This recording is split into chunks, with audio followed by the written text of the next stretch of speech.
अब रही बात आपके कॉन्फिडेंस की, तो भाई जवाब दीजिए सुनील सिंह यादव जी।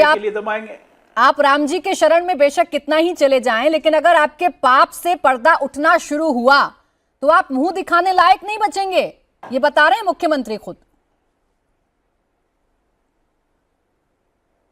देखिए, हम माननीय मुख्यमंत्री जी से ही शुरू करते हैं।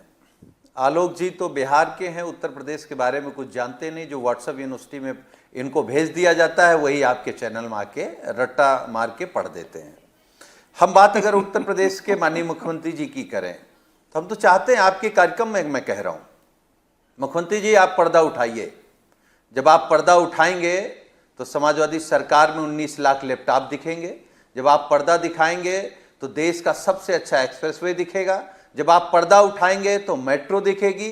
जब आप पर्दा उठाएंगे तो जिस ऑफिस में आप बैठे हैं वो लोक भवन दिखेगा, पुलिस मुख्यालय दिखेगा, कैंसर इंस्टीट्यूट दिखेगा, देश का सबसे अच्छा स्टेडियम दिखेगा, आईटी हब दिखेगा, आपको कैंसर इंस्टीट्यूट दिखेगा, बच्चों के अस्पताल दिखेंगे और आपको दिखेगा इंफ्रा। इंफ्रा केवल कहने से नहीं होता है। अभी मुख्यमंत्री जी की जिस तरीके की भाषा, अगर उसमें मैं जवाब दूं, कह रहे थे नाक रगड़ रहे थे। क्या फोटो वीडियो दिखा सकते हैं? हम तो मुख्यमंत्री जी की कई वीडियो अभी दिखा दें, सदन में भो भो भो भो करते हुए, रोते हुए। इतना डरपोक मुख्यमंत्री एक मुकदमे में भो भो भो भो करके रो रहे हैं। ये बहादुर हैं। और इन्होंने किया क्या है?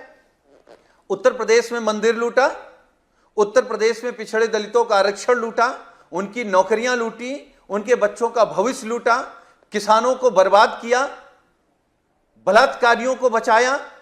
वो बलात्कारी अगर इनके हुए या इनकी पार्टी का हुआ तो मुख्यमंत्री जी ने पूरी एटी चोटी का जोर लगाया बलात्कारियों को बचाने के लिए। आप हाथरस भूल गई?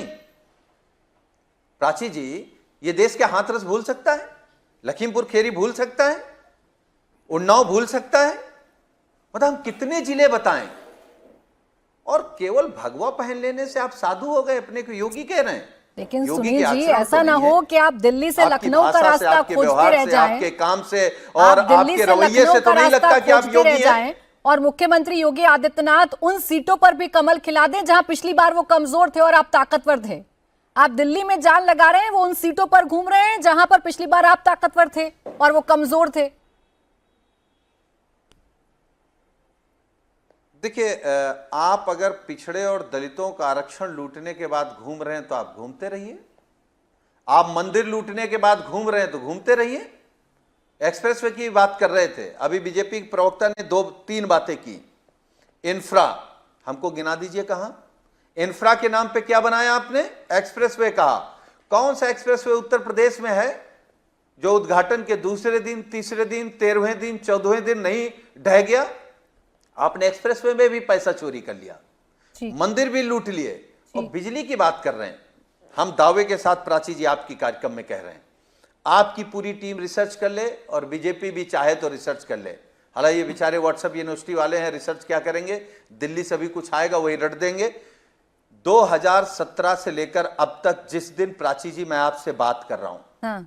इनसे पूछिए कि क्या बीजेपी सरकार ने उत्तर प्रदेश में एक भी यूनिट उत्पादन बिजली पर अच्छा, काम चले किया ठीक है। अच्छा, तो चले ठीक है। अजय आलोक जी की बात पर तो आप यकीन कर नहीं रहे। जो यूपी वाले हैं, उन्हीं की बात पर आप यकीन करते हैं ना, तो उसका भाई यूपी वालों की बात पर आप यकीन करेंगे। मैं आ रही हूँ अजय आलोक जी, बस रोहित अग्रवाल जी को एक बार चर्चा में ले आऊं। रोहित अग्रवाल जी, कहां आप इतने सुनहरे सपने दिखा रहे हैं उत्तर प्रदेश को? किया कुछ है नहीं, हर जगह पर झोल है, राम मंदिर में घोटाला है और आप कह रहे हैं कि 27 में आप वापसी कर रहे हैं। सुनील जी को तो कुछ नहीं दिख रहा। नहीं, सुनील जी को जब एक पार्टी कार्यालय में बंद कमरे में मीटिंग करते हैं तब इनको सब कुछ दिखाई पड़ता है, क्योंकि हम इनके साथ रहे हैं, लंबे समय तक इनके साथ रहे हैं। हमें सब पता है कि जब बंद कमरे में मीटिंग होती है तो किस तरीके से पसीने वहां पे नेताओं के निकलते हैं काम देख के। तो एक बात पूरी तरीके से साफ है। अभी सुनील जी ने कहा कि साहब कौन सा एक्सप्रेसवे ऐसा है जिसके अंदर गड्ढा ना हुआ हो या गिर गया हो, इन्होंने तो कहा। खैर ठीक है, कोई बात नहीं। आपका आगरा एक्सप्रेसवे आपने बनाया था, बहुत अच्छा एक्सप्रेसवे है, और गड्ढा तो उसके अंदर भी हुआ था। और उस समय के जो प्रमुख सचिव थे उनका किस तरीके से उस गड्ढे की वजह से एक्सीडेंट हुआ था और वो बेचारे आज तक सीधा नहीं चल पाते हैं, ये पूरा देश जानता है। तो देखिए स्थितियां पूरी तरीके से साफ है। जब आप पूर्वांचल एक्सप्रेसवे की बात करते हैं, तो जब आप जो छोड़ के गए थे, जमीन भी अधिग्रहित नहीं की थी और ठेका छोड़ के गए थे 1550 करोड़ रुपए का, और वही हमने बनाया है 1200 करोड़ रुपए में।